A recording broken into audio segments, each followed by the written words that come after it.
Silakan analisa untuk pelemahan ISG hari ini. Ya, thank you.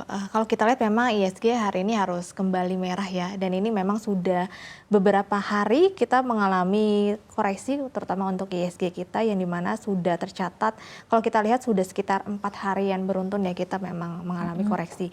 Kalau kita lihat ya memang beberapa akhir pekan ini di sektor perbankan nih yang menyumbang penurunan ISG paling besar ya, salah satunya. Kenapa sih kok sektor perbankan ini justru terkoreksi di tengah kita ketahui bahwa nanti kan menuju akhir bulan hingga awal bulan November itu biasanya mulai merilis kinerja keuangan untuk sektor perbankan. Bahkan sudah ada 2 bank yang rilis, di mana ada Bank BCA yang dimana kalau kita lihat labanya masih tumbuh sekitar 12,8%, kemudian BNI sekitar 3,5%, labanya masih tumbuh, dan besok ada Bank BRI yang dimana akan merilis kinerja keuangannya di kuartal 3 yang dimana diprediksi juga akan tumbuh. Tapi kenapa nih kok dari sektor perbankan justru tidak ada euforia ya dari hal tersebut? Bahkan sebenarnya ini perbankan ini fundamentalnya pada baik semua gitu ya, empat ini. Tapi justru malah mengalami pelemahan yang dalam. Bahkan BNI melemahnya di hampir 4%.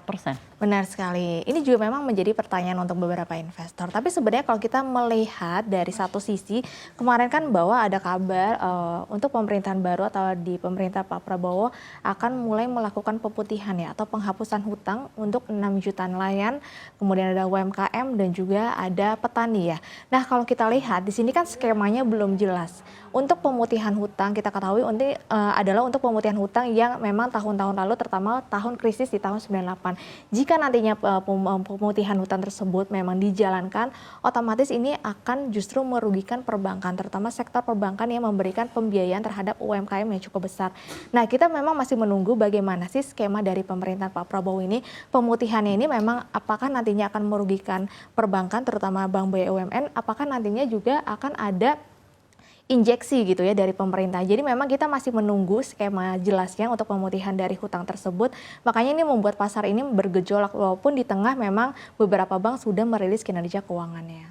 Oke, baik. Bagaimana ekspektasi Anda terhadap sentimen global yang ada? Kita ketahui nanti akan ada pemilu Amerika Serikat, lalu juga ada ekspektasi penurunan suku bunga dan lain-lain. Bagaimana dampaknya terhadap pasar domestik? Ya, nanti malam kita akan mendengar dan juga melihat data bahwa ada data tenaga kerja ya. Kemudian juga ada beberapa data lainnya, apalagi di pekan depan pada tanggal 5 November itu adalah pemilu US. Kemudian 7 Novembernya adalah kabar bahwa The Fed yang diprediksi akan memangkas suku bunganya sekitar 25 basis point. Tapi justru dari hal tersebut membuat rupiah kita tuh makin merana ya. Rupiah kita makin melemah, bahkan sudah menyentuh level 15.700-an. Nah, hal ini memang mendorong bahwa ada optimisme bahwa nanti salah satu kandidat yaitu Trump yang akan memenangkan pemilihan umum di US sendiri. Kita ketahui Trump basicnya adalah seorang pengusaha ya. Biasanya kalau basicnya seorang pengusaha ini akan terus membangkitkan ekonomi terutama di US, karena kita ketahui kan pertumbuhan ekonomi US masih di sekitar 3%-an ya PDB-nya di kuartal terakhir itu. Jadi kalau misalkan nanti memang benar Trump menang, harusnya ekonomi US ini makin kuat sehingga mendorong indeks dolar, US Treasury ini makin kuat, makanya rupiah kita tuh makin anjlok. Meskipun nantinya The Fed ini diprediksi akan memangkas suku bunga di bulan November. Oke, baik. Kalau sentimen domestik seperti apa? Nah, sayangnya untuk sentimen dari domestik memang kita masih sepi sentimen ya, tapi justru memang dari internal ini maksudnya ada dari sahamnya, yaitu dari rilisnya kinerja keuangan yang nanti diprediksi pada akhir bulan ini hingga di bulan depan. Oke, baik. Sekarang saya ingin menanyakan mengenai dampak dari beragam sentimen yang ada ini terhadap rupiah. Kita lihat juga rupiah bahkan sekarang berada di level yang tinggi, Susi, di 15.000 hampir ke 800 gitu ya. Dan sepertinya belum ada sentimen yang berhasil mengangkat penguatan IHSG rupiah pula gitu ya.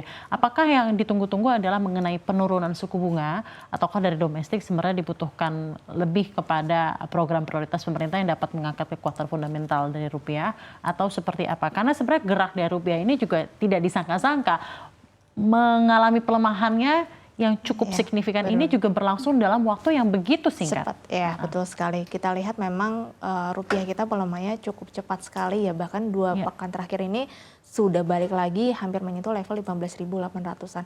Karena memang dari dalam negeri kan kita masih menunggu kebijakan-kebijakan dari presiden atau pemerintahan yang baru ya. Ini kan belum jelas ya, salah satunya tadi skema pemutihan utang itu skemanya belum jelas hingga saat ini. Dan memang diprediksi saat ini masih merugikan perbankan. Hal itu yang mendorong sektor perbankan ini anjlok beberapa akhir ini. Kemudian memang dari sektor atau dari luar memang sentimennya masih banyak, terutama kan dari US sendiri, yang dimana sentimennya ini memang justru menguatkan dolar dan juga imbal hasil treasury US sendiri. Jadi memang saya rasa masih cukup berat untuk rupiah karena sentimennya justru masih dominan dari luar negeri. Oke, masih dominan dari luar negeri ya.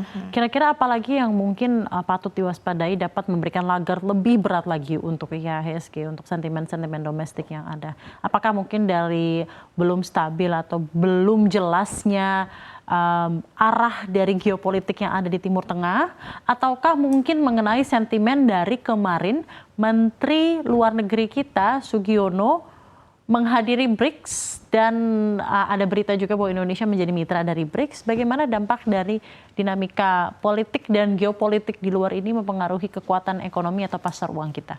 Ya sebenarnya kalau saya rasa untuk Timur Tengah itu lebih ngaruh ke komoditas ya, makanya di sektor-sektor energi terutama batu bara dan juga dari minyak sendiri kan memang anjlok ya sejak kemarin karena memang minyaknya kemudian batu bara kan juga lagi turun ya di tengah kondisi geopolitik Timur Tengah yang dimana Israel anti Iran ini kemarin penyerangannya tuh tidak merugikan dari sisi supply untuk minyak karena memang tidak menyerang di area nuklir dan juga area dari supply dari minyak sendiri.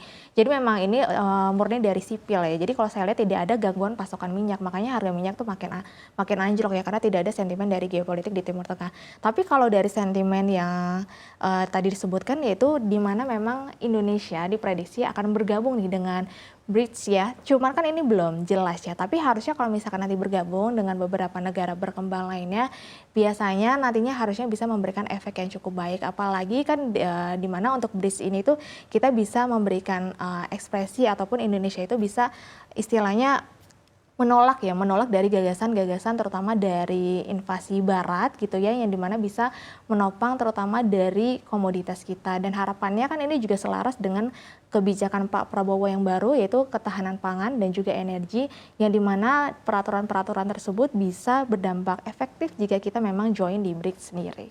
Oke, baik.